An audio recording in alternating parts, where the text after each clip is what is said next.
The ancient observatory station of the Arveric floated silently in the interstellar void.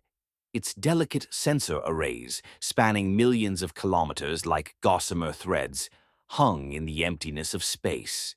Positioned deliberately at the fringes of what advanced species deemed civilized territory, it occupied a remote region considered too primitive for serious scrutiny. Envoy Soria stood on the primary sensory deck, her four-fingered hand poised over a holographic display of an unremarkable yellow star system. The star, an ordinary G-type main sequence body, was one of countless similar stars scattered across the galaxy. Yet, something about this system had been tugging at her instincts for cycles.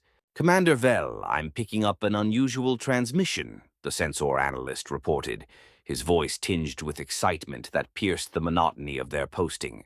"It's coming from within this system, but it uses no known bandwidth or encryption."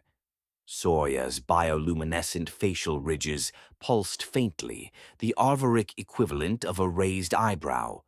The signal's source was unclear. It appeared to be directed outward, away from the system's primary habitable planet, and not toward any known Arveric or Alliance outpost. Soria examined the holographic projection closely. "Possibly a distress call," she mused. "The pattern has the urgent rhythm typical of emergency transmissions, but its linguistic structure is unlike anything in our records." Commander Vell joined her at the console. "Are the primitives in this system capable of interstellar communication?" The analyst shook his head. "Our last survey indicates the dominant species, humans they call themselves, are confined to their homeworld with minimal orbital infrastructure. They've launched basic probes to nearby planets, but they're classified as a Level 2 civilization at best. They shouldn't be capable of such advanced transmissions." Soria's instincts sharpened. Something was amiss. "Record everything," she ordered. "I want a full-spectrum analysis." Unbeknownst to her, the signal she was studying wasn't meant for the so-called civilized galaxy at all. Far across the void, on the third planet of that same star system, Lieutenant Colonel Elias Morgan stood in the subterranean chamber of Project Starwatch. His weathered face was lit by the glow of dozens of holographic screens. Buried beneath the lunar surface, shielded by kilometers of rock, the facility was officially a deep space observation post. Its true purpose was far more intricate. "We've received a response, sir," Dr. Irene Xiao announced, her fingers dancing across an adaptive interface. Her dark eyes remained fixed on a cascade of symbols as an AI translation matrix worked to decode their meaning. "Whatever sent that distress signal didn't expect us to be the ones to answer." Morgan's square jaw tightened. 2 decades in the Special Astronomical Response Division had taught him the universe rarely offered pleasant surprises. "Can we identify the intended recipient?" Dr. Xiao shook her head, brushing a strand of dark hair from her face. "The transmission used a frequency we've only recently developed the ability to detect. The signal pattern suggests it was aimed toward the Canopus sector." "That's Alliance territory," Morgan muttered, half to himself. Whoever sent this didn't expect Earth to be listening, or capable of listening. He studied the translation attempts scrolling across the main display. "Have we sent a response?" "The standard first contact protocol was transmitted 6 hours ago," Xiao replied. "Basic mathematical sequences, atomic structure diagrams, and a simplified map of our solar system." Morgan paced the command center, hands clasped behind his back. "And now they've responded to us instead of their intended recipient. The Council must be informed. This could breach the Containment Directive." The Containment Directive, Earth's most closely guarded secret, had shaped human space policy for over 2 centuries. It mandated maintaining the facade of a young, technologically immature species, while covertly preparing for the day when galactic powers would take notice. Dr. Xiao's voice softened. Sir, I've analyzed the response we received. The transmission source is unusual. It's not coming from the original distress call's location. Someone else intercepted it. Morgan stopped pacing. Show me. The holographic display shifted, revealing two distinct signal origins. One near the Kuiper belt, the other far beyond the heliosphere. We have an observer, Morgan said, his tone hardening, and they just realized someone unexpected picked up their call. Soria stared in disbelief at the data. The primitives had responded. Not only responded, but done so with a sophisticated compression algorithm that demonstrated an understanding of subspace transmission principles. This is impossible, Commander Vell insisted, reviewing the data for the third time. Our last intelligence report classified them as pre-warp. They shouldn't even be able to detect this bandwidth, let alone reply on it. Soria's mind raced through possibilities. When was our last thorough survey of this system? The information specialist checked the database. A standard automated drone passed roughly 80 cycles ago. Before that, a full biological and technological assessment 300 cycles ago. Soria hissed softly through her ventral slits, an Arvoric sign of frustration. 300 cycles is enough time for significant progress, especially for a short-lived species. Even so, Vell countered, the technological leap would be extraordinary. Soria made her decision. Prepare the scout vessel. I want to investigate this system personally. Envoy, Vell protested. With all due respect, our mission parameters. Soria cut him off. Something's wrong here. Either our intelligence is disastrously outdated, or another player is involved. The diplomatic corps needs to know. As the Arvaric scout ship readied for departure, Soria couldn't shake the sense that they were overlooking something critical about this unassuming yellow star and its supposedly primitive inhabitants. On Earth's moon, humanity's highest authorities were now fully engaged. Morgan stood at attention before the holographic avatars of the Defense Council, 12 individuals known to fewer than 100 people on the planet. The containment directive has held for 2 centuries, declared Admiral Helena Orlova, her Russian accent faint but discernible despite decades in global service. We cannot risk exposure now, especially with an unknown entity approaching. With respect, Admiral, Morgan countered, this may be the scenario we've been preparing for. The signal wasn't meant for us, but for an alliance faction. If we don't respond appropriately, we risk drawing more attention when the intended recipient realizes their message went unanswered. Dr. Xiao, standing beside Morgan, added, Our analysis suggests the approaching vessel is small, likely a scout or diplomatic ship. They seem cautious, not aggressive. General Zhang nodded thoughtfully. What do we know about the distress signal itself? It references a species or faction called the Drax, Xiao explained. The translation is incomplete, but it appears to warn of an invasion or expansion. The signal originates from what we believe is a damaged ship hiding in the Kuiper belt. Admiral Orlova's expression remained stern.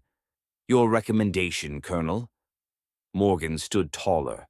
Maintain our technological facade, but prepare Lunar Defense Platform 3 and the Mars garrison for potential activation. Allow the approaching vessel to enter the system, but intercept them before they reach Earth, or the distress signal's source.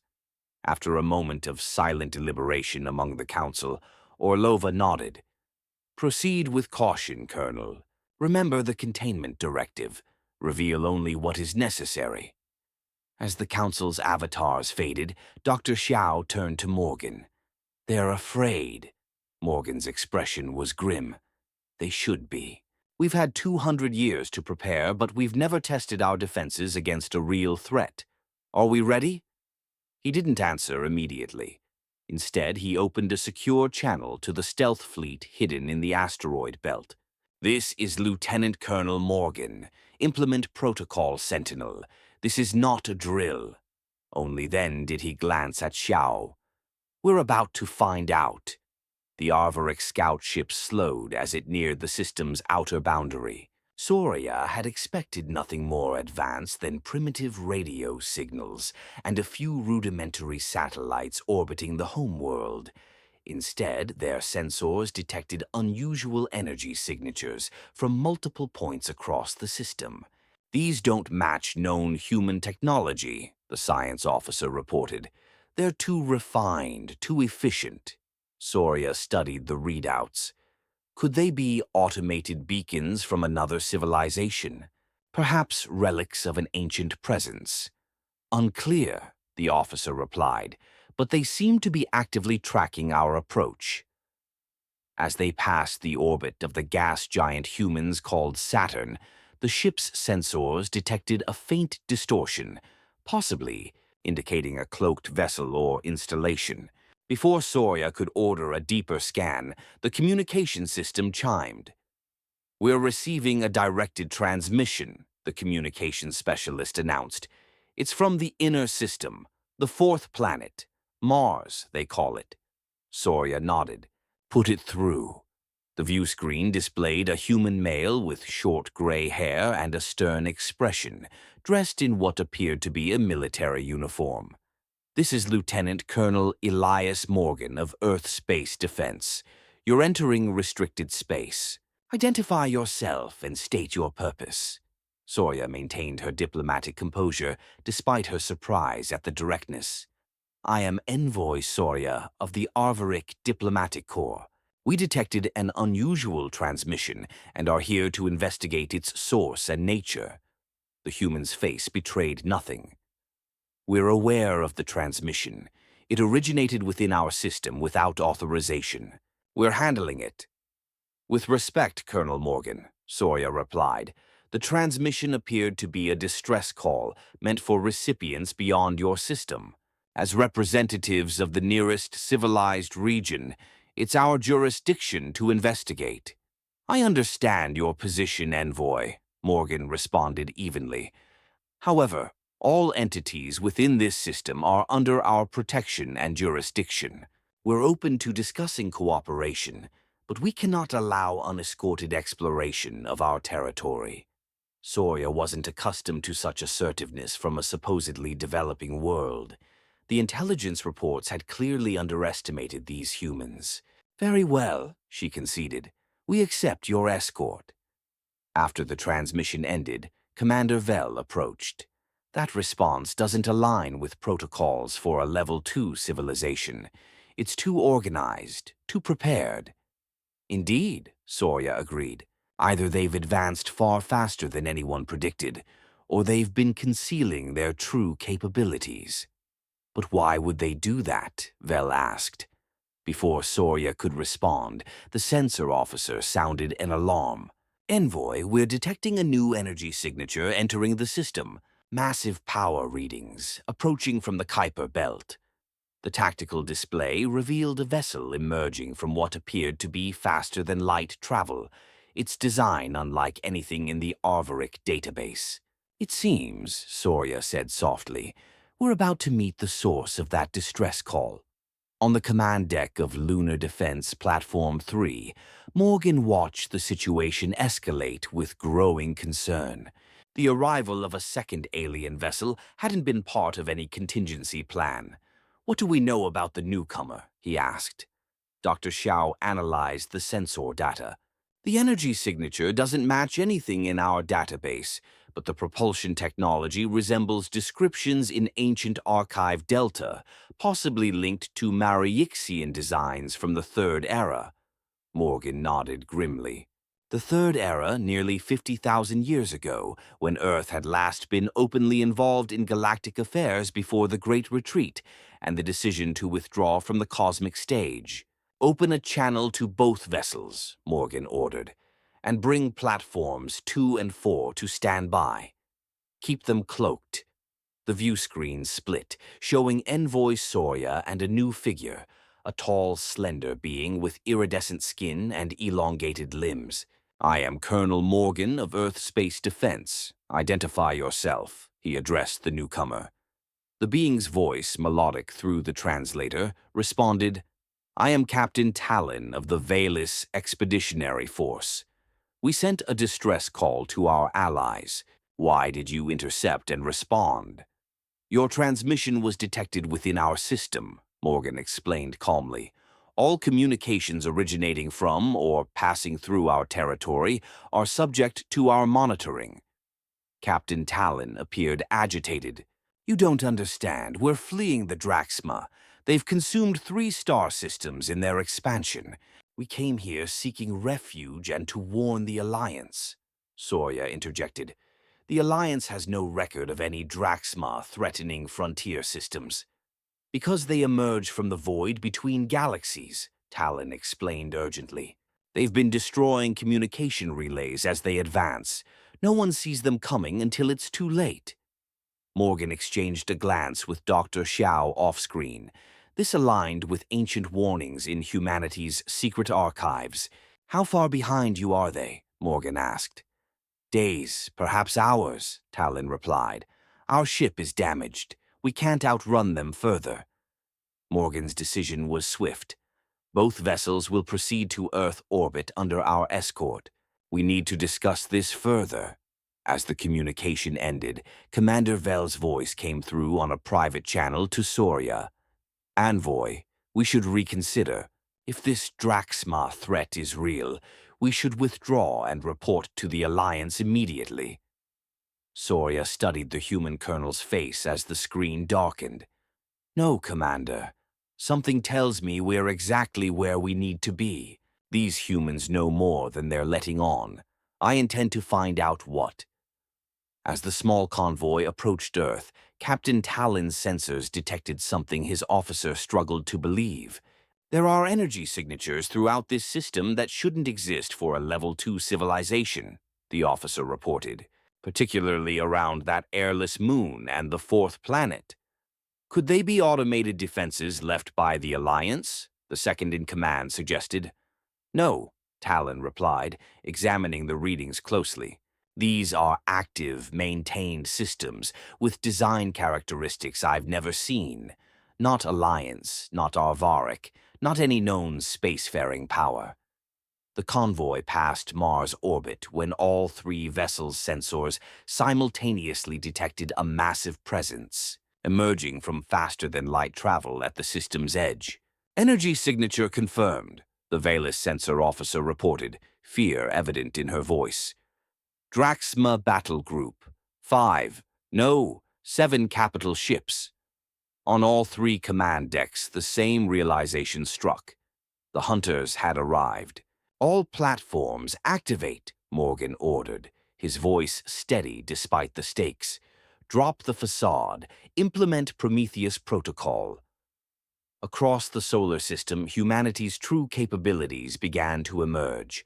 On the moon's far side, massive hangar doors slid open from structures disguised as impact craters for centuries. From Mars, a fleet of sleek vessels rose from underground bases. In the asteroid belt, weapons platforms masquerading as ordinary rocks powered up their targeting systems. On the Arvaric scout ship, Soria watched in disbelief as her sensor displays lit up with hundreds of new contacts. "What is happening?" she demanded. Morgan's voice came through their communication system. "What you're seeing, Envoy Soria, is why we've upheld the containment directive. Earth isn't a developing world. We're one of the oldest civilizations in this galaxy. We've just been very careful about who knows it." Talon's voice joined the channel. "But the historical records, there's no mention of humans as an advanced species.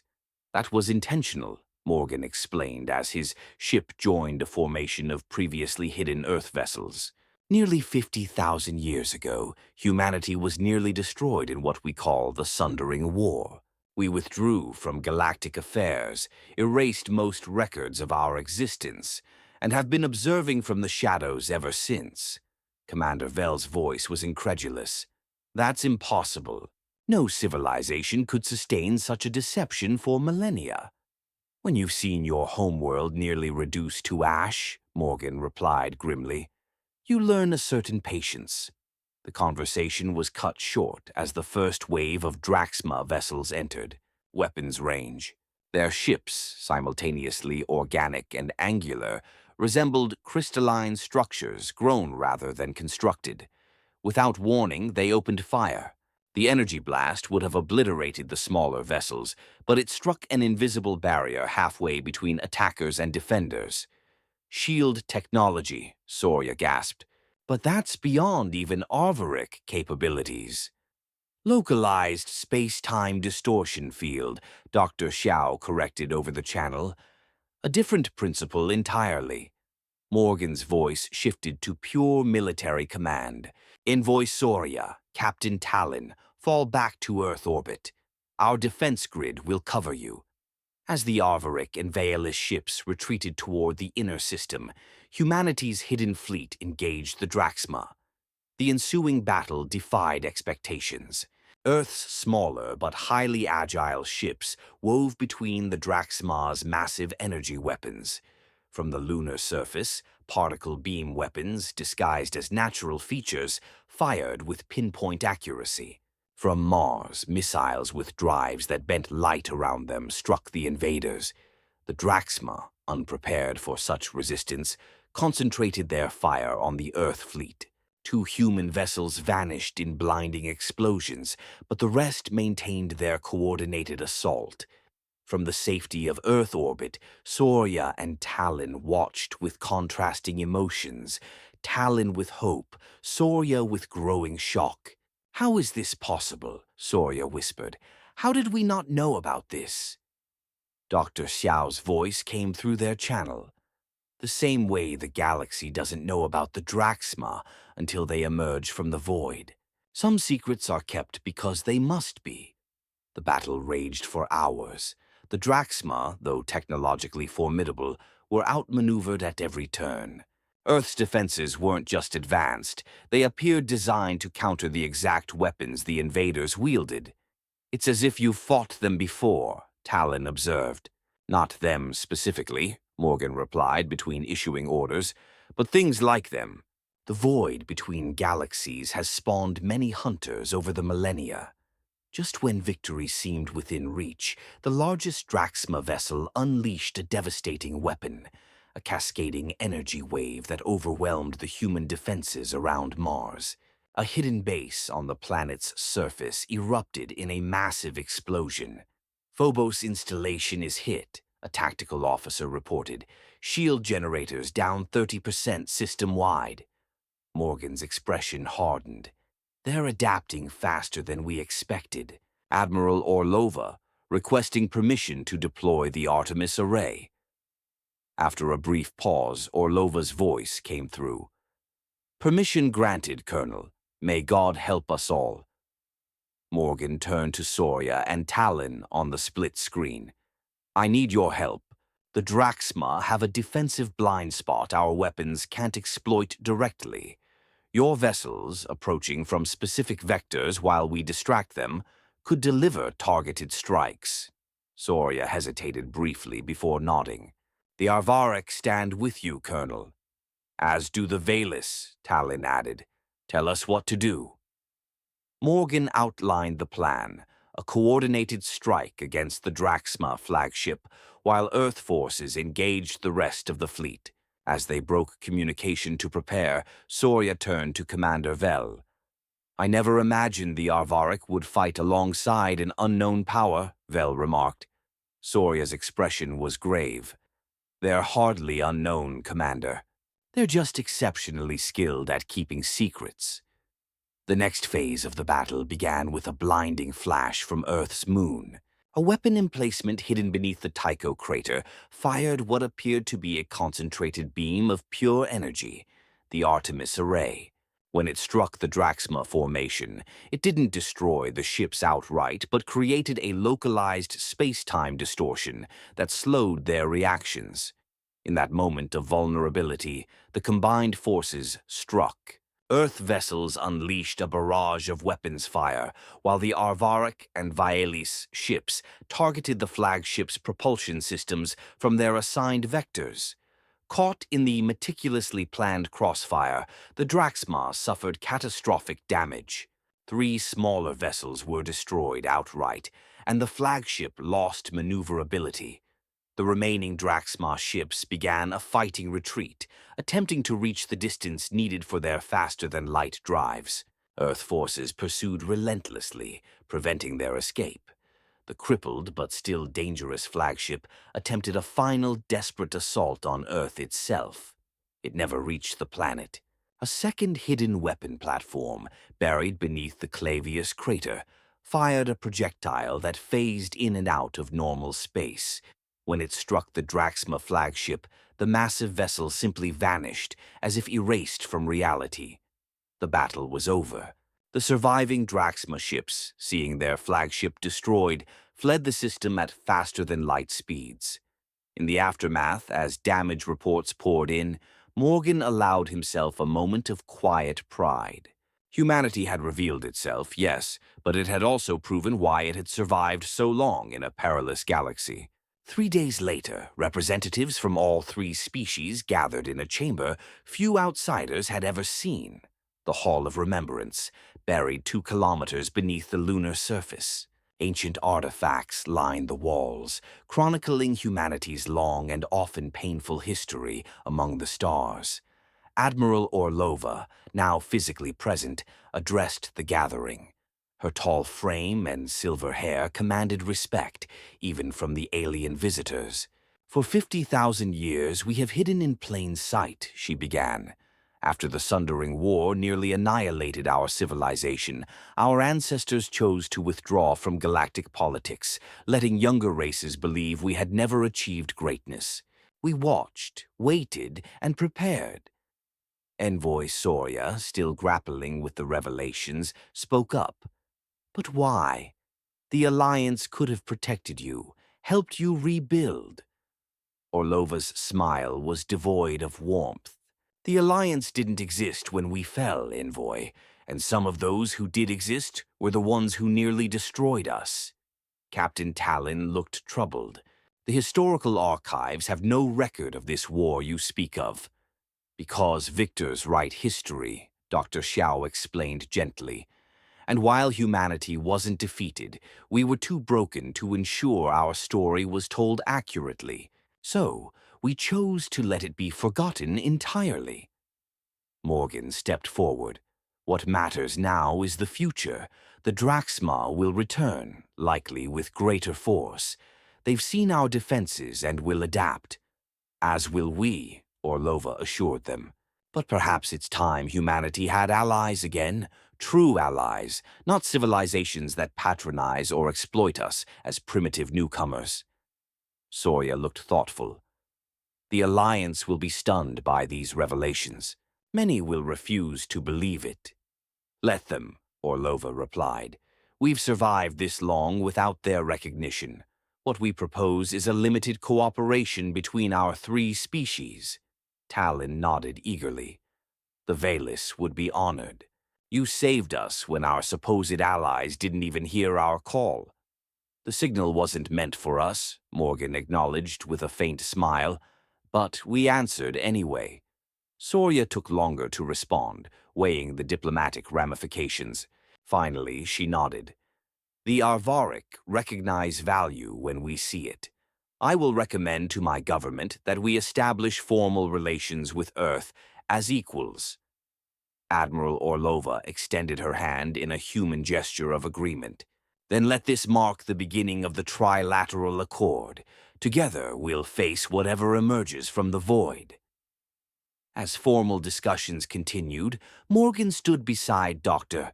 Xiao near an ancient artifact, a fragment of technology predating humanity's first steps into space.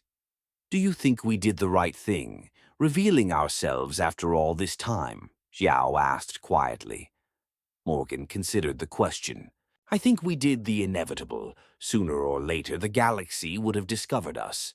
Better it happened on our terms, with allies we chose, than being exposed by enemies. Our other installations, those beyond the solar system, remain hidden for now."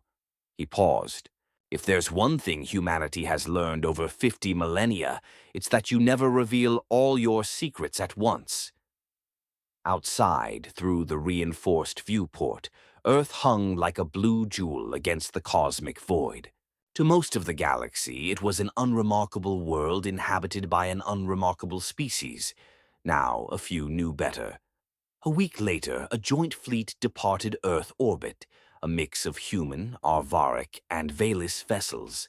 Their mission, to warn other systems of the Draxma threat and begin building the coalition needed to confront it. As they accelerated toward the system's edge, Captain Talon remarked to Envoy Sawyer, "It's strange to think that our distress call, which wasn't meant for humans, may have saved not just us, but countless other worlds." Sawyer watched as the fleet was joined by additional Earth vessels that seemed to materialize from hidden positions throughout the system. Perhaps there was more wisdom in their strategy of concealment than we realized. They've had millennia to prepare while the rest of us grew complacent. On the command ship, Morgan stood at the viewport, watching the fleet engage their faster-than-light drives. He thought of the signal that had started it all, a desperate plea not meant for human ears, but one that had altered humanity's path nonetheless. "The signal wasn't for us," he murmured, "but that's never stopped humanity from answering when the universe calls." Behind him, Earth receded, its influence on galactic affairs just beginning to reawaken after 50,000 years of deliberate silence.